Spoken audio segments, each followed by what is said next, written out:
नमस्कार बच्चों, आज हम कक्षा 9 और 10 का हिंदी विषय का व्याकरण पढ़ेंगे। व्याकरण में जो आज हमारा शीर्षक है वह है समास। समास का जो शाब्दिक अर्थ होता है वह होता है संक्षिप्त पद, अर्थात दो अलग अलग शब्दों को मिलाने के बाद जब एक छोटा शब्द बनता है तो वह क्या हो जाता है, संक्षिप्त पद।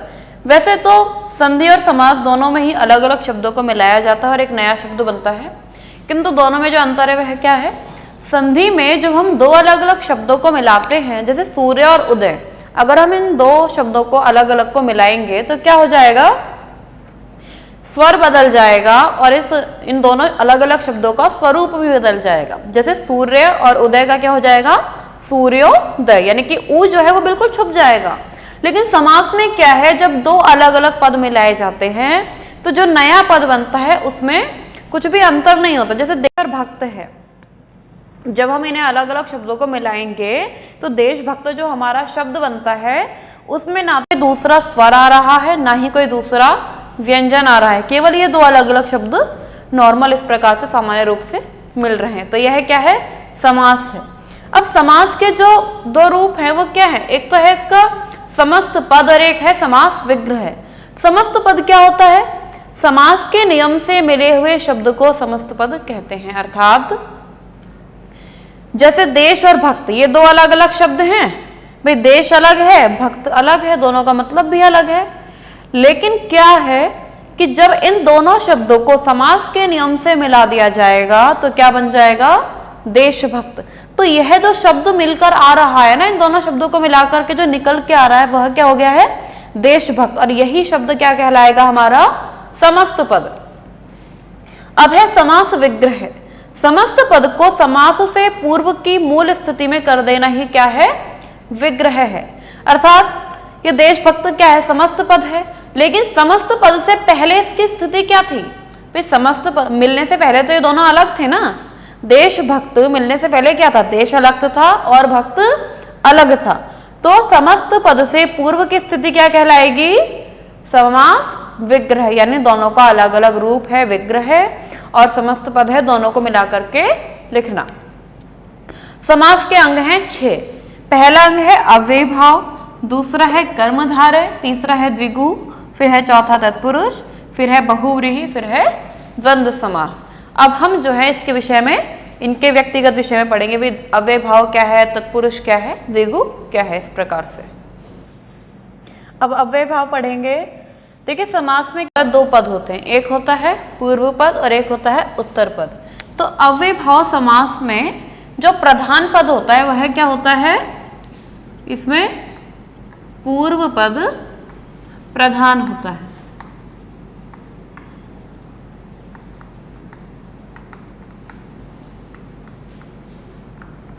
ठीक है, इसमें क्या है, पूर्व पद प्रधान होता है। और इसकी एक जो आसान पहचान है वो क्या है, इसमें आरंभ में उपसर्ग लगे होते हैं, उपसर्ग लगे होते हैं।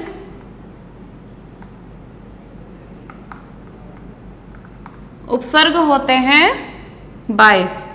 अब इनकी पहचान क्या है, जैसे प्र, परा, निस, दुर, अभी, प्रति। तो इस प्रकार से अव्यय भाव समास में प्रारंभ में क्या लगे होते हैं, जो पहला पद होता है वह उपसर्ग वाला होता है। और अव्यय, भाई व्यय का मतलब क्या होता है, खर्च करने वाला, खर्चीला। और अव्यय लग गया है तो जो खर्च ना हो, अर्थात जो नष्ट ना हो। तो यह जो जिसका आरंभ का जो पद है जो नष्ट नहीं हो सकता, जिसका स्वरूप बदल नहीं सकता, वह कौन सा समास हो जाता है, अव्यय भाव समास। इसका जो पहला पद है वह क्या होता है, प्रधान होता है। इसमें उपसर्ग लगे हुए होते हैं, जैसे प्र, परा, निस, निर, दु, सुदुर, अभि, प्रति। इस प्रकार से ये 22 उपसर्ग होते हैं। इसका उदाहरण है आ जन्म। अब आ जन्म में क्या है, आ जो है ये उपसर्ग है, ठीक है। तो इस शब्द है जन्म और एक है आ, लेकिन इस आ लगने से जो जन्म का जो अर्थ है वह क्या हो गया है, विशेष हो गया है। विशेष हो गया है, आजन्म का मतलब क्या हो गया है, जीवन भर। दूसरा उदाहरण हम इसका लेंगे प्रतिदिन। प्रतिदिन में भी देखिए दिन अलग है, प्रति अलग है। दिन का मतलब क्या है भाई, दिवस है दिन। लेकिन जब प्रति लग गया है तो इसका अर्थ विशेष हो गया। इसका अर्थ क्या हो गया है प्रतिदिन का, हर रोज, ठीक है, या फिर हर दिन। इसमें उपसर्ग क्या है, प्रति है। तो इस प्रकार से देखेंगे अव्यय भाव में जो दो पद हैं, देखिए आ और जन्म, ये दो अलग अलग पद हैं। लेकिन जो ये पहला वाला पद है यह क्या है, इसका पूर्व पद है। और पूर्व पद क्या है, उपसर्ग है, ठीक है। इसी प्रकार से प्रतिदिन में दिन अलग है और प्रति अलग है। और जो ये प्रति है यह क्या है, इसका पूर्व पद है और यह उपसर्ग है। तो जो बाद वाला जो शब्द होता है, जैसे जन्म है, दिन है, तो ये जो पहला वाला शब्द होता है यह इसके अर्थ को विशेष कर देता है। जैसे कि जन्म अलग है, जन्म का मतलब क्या है, जन्म है, लेकिन आ लग गया है तो क्या हो गया है, जीवन भर। प्रतिदिन में प्रति लग गया है तो क्या हो गया है, हर दिन। तो इस प्रकार से अव्यय भाव समास में क्या होता है, पूर्व पद प्रधान होता है, आरंभ में उपसर्ग लगे होते हैं जो कि कभी नष्ट नहीं होते हैं, ठीक है। और उपसर्ग कितने हैं, 22 हैं। जिस प्रकार से प्र, परा, निस, निर, इस प्रकार से यह जो है पहले पद में उपसर्ग लगे हुए होंगे और जिससे क्या है, इसका अर्थ विशिष्ट हो जाएगा। अब हम पढ़ेंगे तत्पुरुष समास के विषय में। तत्पुरुष समास में क्या होता है, इसमें जो दूसरा पद होता है वह क्या होता है, मुख्य होता है। दूसरा पद क्या है, इसमें मुख्य होता है, ठीक है। अब तत्पुरुष में क्या है, इसमें विभक्तियां छिपी हुई होती हैं, ठीक है। जब हम इस समास का विग्रह करते हैं, अर्थ करते हैं, तो समास का विग्रह करने पर क्या होता है, विभक्तियां दिखाई देती हैं, ठीक है। समास का विग्रह करने पर क्या आती हैं, इसमें विभक्तियां आती हैं। विभक्तियों का चिन्ह जैसे कि यह है, अब का के आ गया है, या नी, ने, से, पर। तो इस प्रकार से यह क्या है, इसमें समास का जब हम अर्थ करते हैं तत्पुरुष समास में तो यह अर्थ निकल के आता है तत्पुरुष समास में, ठीक है। और जो पहला वाला पद होता है उसके कारक चिन्हों का लोप हो जाता है। जैसे कि इसका एक उदाहरण लेंगे हम, देशभक्त, ठीक है। तो देशभक्त में क्या है भाई, अर्थ करेंगे इसका तो क्या आ जाएगा, देश का भक्त। देशभक्त का जब हम इसका विग्रह कर रहे हैं देश का, तो क्या आ रहा है, देश प्लस भक्त, किंतु अर्थ करने पर क्या आ रहा है, देश का भक्त। तो देश में क्या है, ये विभक्तियों के जो चिन्ह है, ये का के की, ये छुपा हुआ है। तो जब पहले पद में विभक्तियों के जो कारक चिन्ह है वो छुपे हुए होंगे, ये चिन्ह छुपे हुए होंगे, तो क्या हो जाएगा, तत्पुरुष समास हो जाएगा। और अर्थ करने पर आपको साफ पता चल रहा है कि देश का भक्त, बीच में क्या आ रहा है, ये का आ रहा है। दूसरा इसका उदाहरण लेंगे हम, अर्थहीन। अर्थहीन, अब इसमें क्या है, हीन शब्द अलग है, अर्थ अलग है। और जब इसका विग्रह करेंगे तो क्या आएगा, अर्थ प्लस हीन, किंतु इसका अर्थ करने पे क्या आएगा, अर्थ से हीन।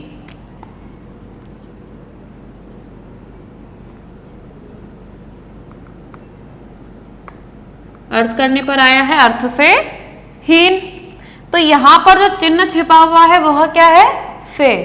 और अर्थ में कहीं भी नहीं लिखा हुआ है कि अर्थेन हीन, नहीं लिखा हुआ है ना, अर्थेन। तो यहां पर क्या है, अर्थ में विभक्ति का चिन्ह है किंतु दिखाई नहीं दे रहा है, यह लोप हो चुका है। तो इस कारण से यहां पर क्या हो गया है, अर्थ से हीन में तत्पुरुष समास। तो तत्पुरुष समास आपको समझ में आ गया होगा। अब हम करेंगे द्विगु समास। द्विगु समास में क्या होता है, जो पहला पद होता है वह संख्यावाची होता है। पहला पद क्या होगा इसका, संख्यावाची, अर्थात पहले जो पद होगा उसमें संख्याएं लगी हुई होंगी। जैसे चौराहा, चौराहा। इसमें पहला पद क्या आ गया है? चौ, और ये क्या है? राह, अर्थात चार राहों का समूह। चार राहों का समूह, ठीक है। चार राहों का समूह क्या हो गया है? चौराहा। यहाँ पर क्या है? संख्या लग चुकी है। तो अभी क्या बताया? द्विगु समास में क्या होता है? पहला पद संख्यावाची होता है। जहां पर पहले पद में संख्याएं लगी हुई होंगी वह द्विगु समास हो जाएगा। जैसे अब हम कहें सप्त ऋषि, सप्त ऋषि। अब सप्त ऋषि में क्या है भाई? ये जो सप्त है इसमें क्या है? संख्या लगी हुई है, तो 7 ऋषि। या फिर हम कहें अब त्रिपदी। त्रिपदी अगर हम कहें तो यानी कि 3 पैर वाली, ठीक है। तो त्रिपदी में भी क्या है? संख्या लगी हुई है। तो जहां पर संख्या लगी हुई होगी पहले पद में वो क्या हो जाएगा? द्विगु समास हो जाएगा। समास के कुछ विशेष नियम भी हैं जो द्विगु समास के लिए लागू नहीं हो सकते, ठीक है। वह आपको इन सारे समास के बाद में आपको बताऊंगी। फिलहाल आप ये देखिए, जैसे चौराहा है, यहाँ पर गिनती लिखी हुई है, संख्या लिखी हुई है, तो यह क्या है? द्विगु समास है। सप्तऋषि में सप्त, त्रिपदी में त्रि। तो इस प्रकार से क्या होगा? यदि पहला पद में संख्या लगी हुई होगी तो वह क्या हो जाएगा? द्विगु समास हो जाएगा। अब हम पढ़ेंगे कर्मधारय समास। कर्मधारय समास में क्या होता है? पहला पद जो होता है वो होता है विशेषण। पहला पद इसका हो जाएगा विशेषण और दूसरा हो जाएगा विशेष्य।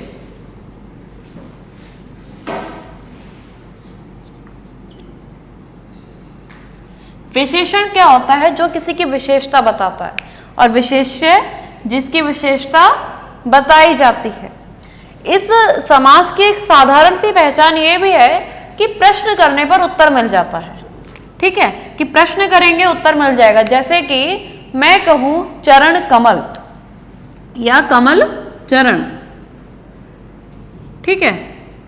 तो इसका जो हमें समास का जो अर्थ मिलेगा वो क्या आएगा? कि कमल रूपी चरण।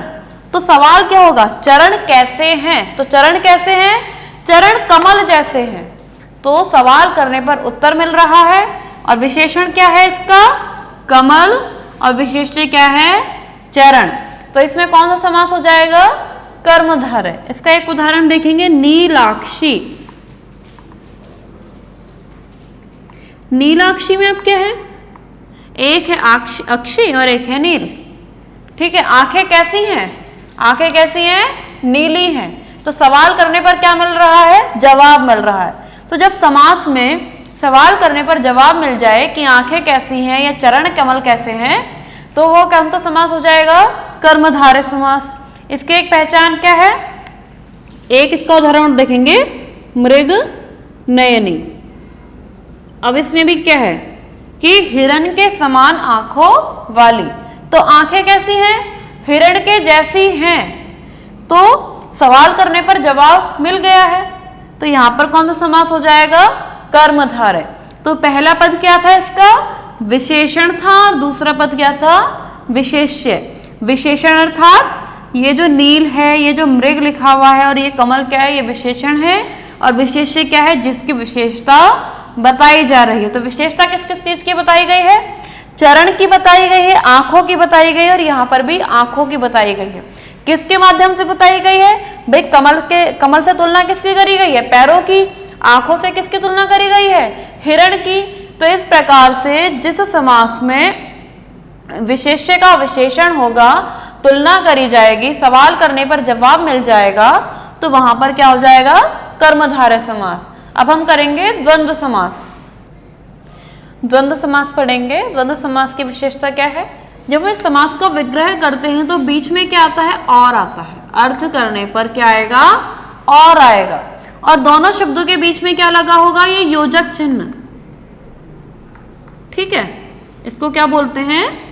योजक चिन्ह। तो समास का जब हम अर्थ करते हैं तो बीच में क्या आएगा? और आएगा, और बीच में क्या लगा हुआ होगा? ये योजक चिन्ह लगा हुआ होगा।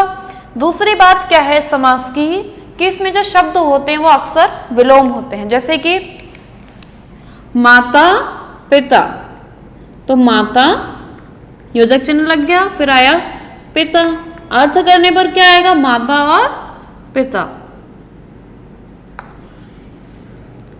माता और पिता। तो यहां पर क्या हो जाएगा, द्वंद्व समास। भाई बहन,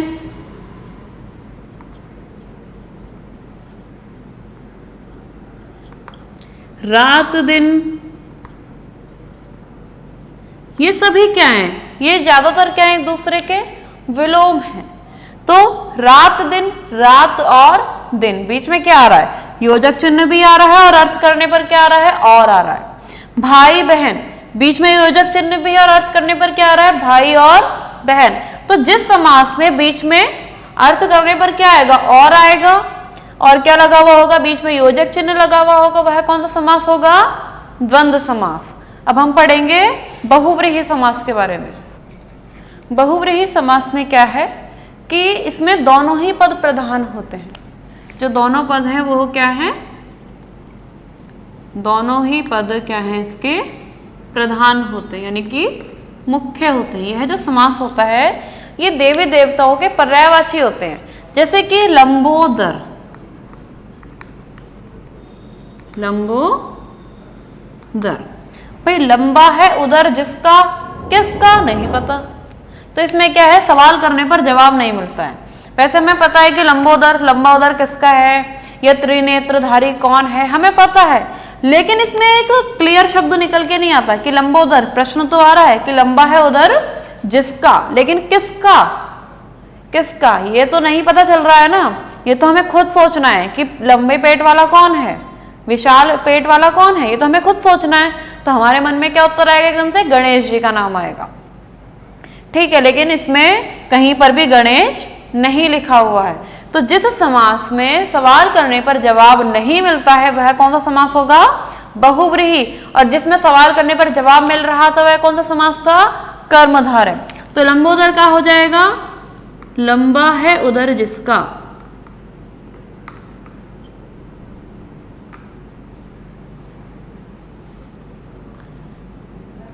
अब है इसमें त्रिनेत्र या त्रिलोचन, त्रिलोचन लेंगे हम यहां पर। अब त्रिलोचन में तीन आंखें किसकी हैं, तीन आंखों वाला कौन है, शिव जी है, सभी जानते हैं शिव जी की तीन आंखें हैं। लेकिन हमने सवाल तो कर लिया कि वे त्रिलोचन, तीन आंखों वाला कौन है। यहाँ पे शिव जी का नाम तो कहीं भी नहीं आ रहा, हम खुद ही सोच रहे हैं कि तीन आंखें किसकी हैं, अच्छा शिव जी की हैं, तो एकदम से पता चल रहा है। तो यहाँ पर क्या है, सवाल करने पर जवाब नहीं मिल रहा है, तो यह कौन सा समास हो जाएगा, बहुव्रीहि समास है।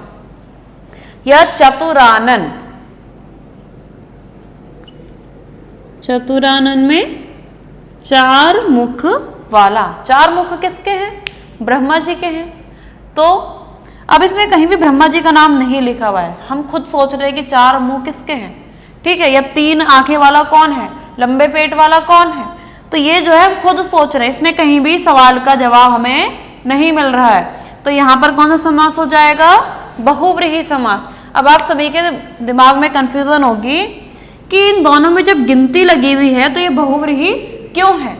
तो ये जो बहुव्रीहि है ये क्यों है, किसी विशेष जानवर के विषय में या कोई विशेष व्यक्ति है, जैसे देवी देवता है, अगर उनके आगे संख्या लगी हुई होगी तो वह समास क्या हो जाएगा, वह समास हो जाएगा हमारा बहुव्रीहि। जैसे 12 सिंगा, अब 12 सिंगा में क्या है, संख्या लगी हुई है, कहने के लिए क्या है, संख्या है, तो आपके हिसाब से होना चाहिए द्विगु है, लेकिन ये बहुव्रीहि क्यों है, क्योंकि 12 सिंगा एक विशेष जानवर है, ये एक विशेष जानवर है, इसलिए यहां पर क्या हो जाएगा, बहुव्रीहि समास है। अब त्रिनेत्रधारी, त्रिनेत्रधारी गिनती लगी हुई है, त्रि लगी हुई है, आप कहेंगे द्विगु है, किंतु द्विगु नहीं होगा, क्योंकि त्रिनेत्रधारी बहुत ही फेमस इंसान है। कौन है ये, महादेव हैं, शिव जी हैं। तो जब किसी विशेष जानवर के आगे या किसी विशेष व्यक्ति के आगे संख्या लगी हुई होगी तो वहां पर बहुव्रीहि समास होगा। समास के कुछ नियम हम अभी पढ़ते हैं विशेष। समास के अब कुछ विशेष नियम पढ़ेंगे हम। इनमें क्या है, कुछ समास जो है एक अपवाद होते हैं, जैसे कि अब हम कहें यहाँ पर धीरे धीरे, तो यहाँ पर क्या है, योजक चिन्ह है। आप योजक चिन्ह देख करके इसको द्वंद्व भी कर सकते हैं, किंतु यहाँ पर क्या हो जाएगा, ये अव्ययभाव समास होगा, क्योंकि यहाँ पर क्या है, जब दोनों ही शब्द समान हो, पहला वाला शब्द भी समान है और दूसरा वाला भी समान हो और बीच में योजक चिन्ह लगा हुआ हो, तो वहां पर समास क्या होगा, अव्ययभाव होगा।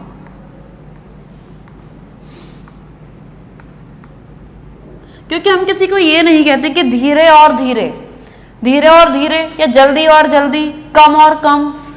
ये तो कहते कि कम कम खाना खाओ, लेकिन ये नहीं कहते कि कम और कम खाना खाओ। तो यहाँ पर क्या है, जो पहला वाला शब्द आता है ना, ये दो समान होते हैं, तो जो पहला वाला पद आता है वो अव्यय हो जाता है। ठीक है, तो इसलिए जब कभी भी दो समान शब्द हो और बीच में योजक चिन्ह हो, तो उस योजक चिन्ह को देख करके द्वंद्व समास नहीं करना है। वहां पर कौन सा समास हो जाएगा, अव्ययभाव समास। इसका एक उदाहरण और है, जैसे जल्दी जल्दी। ठीक है, इसमें भी कौन सा समास हो जाएगा, अव्ययभाव समास हो जाएगा। तो इसका एक विशेष नियम और ये है कि जब नदियों के आगे संख्या लगी हुई होती है तो वहां पर द्विगु समास नहीं होता है। जैसे कि सप्तगंगा या त्रिनदी, गिनती लगी हुई है किंतु यहां पर द्विगु समास होगा। जब नदियों के आगे गिनती लगी हुई होती है, संख्या लगी हुई होती है, तो वहां पर जो समास होता है वो अव्ययभाव समास होता है। अव्ययभाव समास जो होता है वो क्यों होता है इसमें, क्योंकि जो नदी है, जो उसका पानी है, उसको हम इकट्ठा नहीं कर सकते, मतलब उसको हम गिन नहीं सकते, पानी की कोई गिनती नहीं है। 7 गंगाएं हैं तो है, तो इसलिए यहाँ पर क्या है, अव्ययभाव समास हो जाएगा। और तीसरा नियम अभी आपको बताया ही था बहुव्रीहि के साथ, कि जब कोई विशेष जानवर होगा या कोई विशेष व्यक्ति होगा, कोई देवता होगा, उससे आगे यदि संख्या लगी हुई होगी तो वहां पर बहुव्रीहि समास होगा। तो समास आप सभी को समझ में आ गए होंगे। इसके जो जितने भी नोट्स हैं आपको PDF के माध्यम से भेज दिए जाएंगे। धन्यवाद।